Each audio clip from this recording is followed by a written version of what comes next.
Telly is the smartest television on the market that we've built that's completely disrupting the television space. We built the smartest TV in the world, and we're giving it away completely for free. So we're not only disrupting it from the product perspective, but we're disrupting the whole business model altogether. And this disruption began 5 weeks ago. You launched 5 weeks ago. What has happened since your launch? That's right. So Telly, has been something we've been working on for 2 years now. But about 5 weeks ago, we went live with our product to the public, and the response has been overwhelming. It blew everyone's expectations. We've done zero marketing whatsoever. We spent $0 on advertising or any kind of marketing efforts, and we've had over 250,000 people sign up within about the first week, right? And these are people who are very interested in our product. They love what we're doing, and they want to own the smartest television in the world, and they want it in their home, and they know they're getting it at the best deal on the planet for free.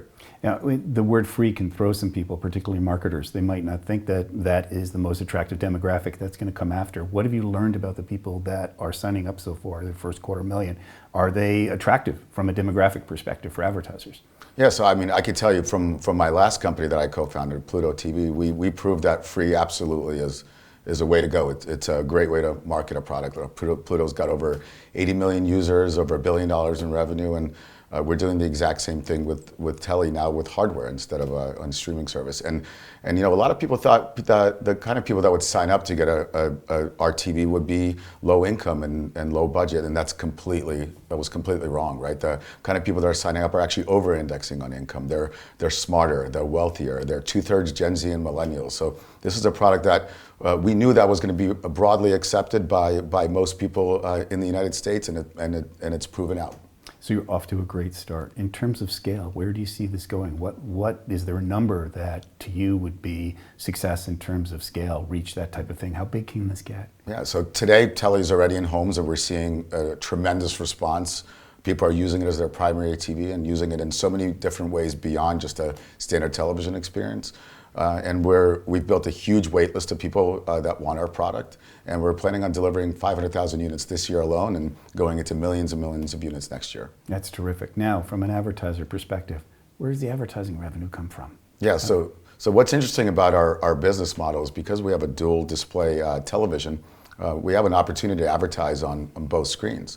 The bottom screen is there alongside with the content you're consuming. It's there to enhance your viewing experience, but it's also there to be able to monetize and deliver revenue the entire time that somebody is watching television. So not only are we going after the connected TV dollars, the living room dollars, but we're also going after the performance dollars, and that's what advertisers love about our product and what we're building is that the types of ad units that can appear on the screen. For example, if there's let's say an ad for Pizza Hut, you can actually take out your remote and purchase a pizza, right? Or if you see an ad for, let's say, Toyota for a car, you could schedule a test drive, right? So we're expecting that a lot of performance dollars will come our way, and we're actually seeing that. We've signed many agency deals already, and brands are coming on board, and we're seeing a great response from the industry overall. We're one of the hottest companies that can right now. Yeah, specifically, and performance dollars, I totally agree. That is what that is what everyone wants to understand in terms of that's the proof point, and from your perspective, what are some of the things that your technology and data is going to enable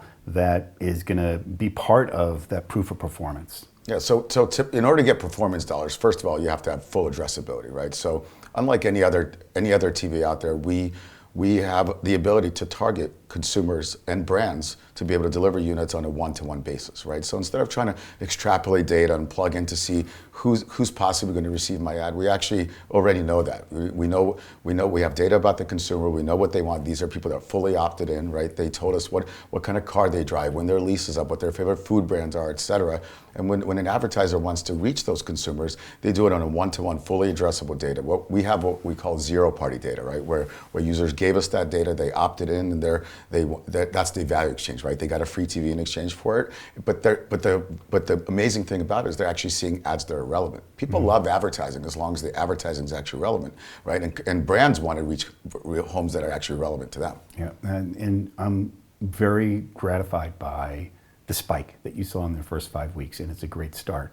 Great companies are also learning companies. Was there something that you learned in these last 5 weeks that may have been even a bit of surprise to you? What in terms of this sort of rocket ship of a launch was educational for you. Yeah, what we've learned is that the response is literally across the board, right? The demographics and psychographics of the type of people that want our device are literally who we wanted. It's the majority of America.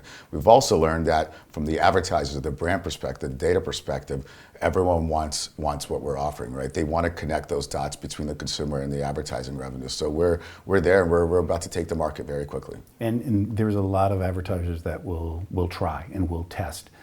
What to you is the attribute that you hope is going to take triers and testers and turn them into long-term advertisers? Why are they going to keep coming back, do you think? Yeah, so what's interesting about normal connected TV dollars, right, they're typically videos. They're 15s and 30s that are in between content. And those are great for brand dollars, right, great for reach. But you can't engage those ads. It's very hard to measure conversion and return on ad spend, right? It happens, but it's a difficult thing that a lot of companies spend a lot of dollars to try to figure out. With us, completely different, right? It's very easy for us to get to measure your ROAS, your return on ad spend, right? We're going after those performance dollars. We're seeing the performance results.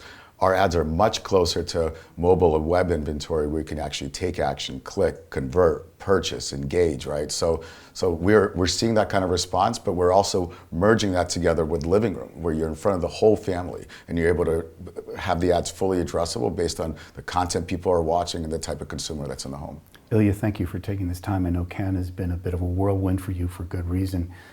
Really excited about having a conversation a year from now. Let me just ask you two sentences. What do you think you're going to be telling me a year from now if this kind of trajectory continues? Yeah, I think very quickly you're going to see that we're going to become the dominant television in the United States, and it's going to be very hard to keep up with us.